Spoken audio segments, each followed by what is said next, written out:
الرحیم۔ آج کل یہ گفتگو زیر بحث رہتی ہے کہ کیا قرآن پاک ترجمے کے ساتھ پڑھیں گے تو ہی فائدہ ہوگا یا بغیر ترجمہ قرآن پاک کی تلاوت کا بھی کوئی اجر و صلہ اور ثواب ملے گا یا نہیں ملے گا۔ تو اس میں بعض احباب یہ کہتے ہیں کہ قرآن کا مقصد چونکہ ہدایت دینا ہے، قرآن کتاب ہدایت ہے اور اللہ کا پیغام ہے، انسانیت کے نام ہے، تو اسی وقت ہی فائدہ اور نفع ملے گا جب آپ اس کو سمجھ کر پڑھیں گے، ترجمے سے پڑھیں گے۔ لیکن یہ بات یاد رکھیے کہ قرآن نبی رحمت سرور کونین امام القبلتین صلی اللہ علیہ وآلہ وسلم کا زندہ و جاوید معجزہ ہے۔ یہ ہر اعتبار سے معجزہ ہے، ہر اعتبار سے باعث اجر اور ثواب ہے۔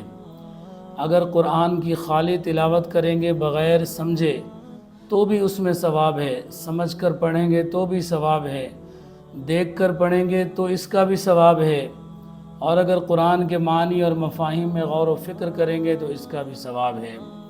چنانچہ پیارے نبی صلی اللہ علیہ وآلہ وسلم نے ایک حدیث پاک میں ارشاد فرمایا کہ جس نے قرآن کا ایک حرف پڑھا اللہ تعالیٰ اس کو ایک نیکی دے گا جو 10 نیکیوں کے برابر ہے۔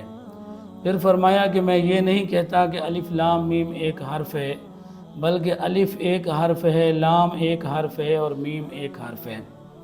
اس میں نکتے کی بات یہ ہے کہ الف لام میم حروف مقطعات ہیں اور نبی پاک علیہ السلام نے حروف مقطعات کی مثال دی۔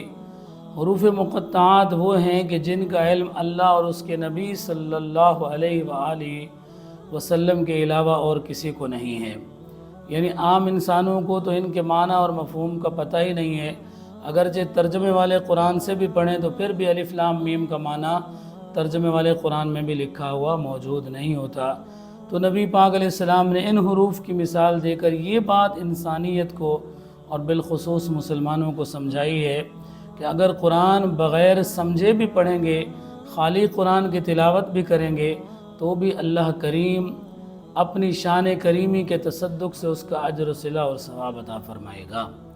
تو یہ کہنا کہ قرآن کو سمجھ کر پڑھیں گے تو ہی ثواب ہوگا، یہ بات درست نہیں ہے، لیکن یہ بات ضروری ہے کہ قرآن کی تلاوت کریں اور قرآن کو ضرور سمجھیں، سمجھنے کی کوشش کریں۔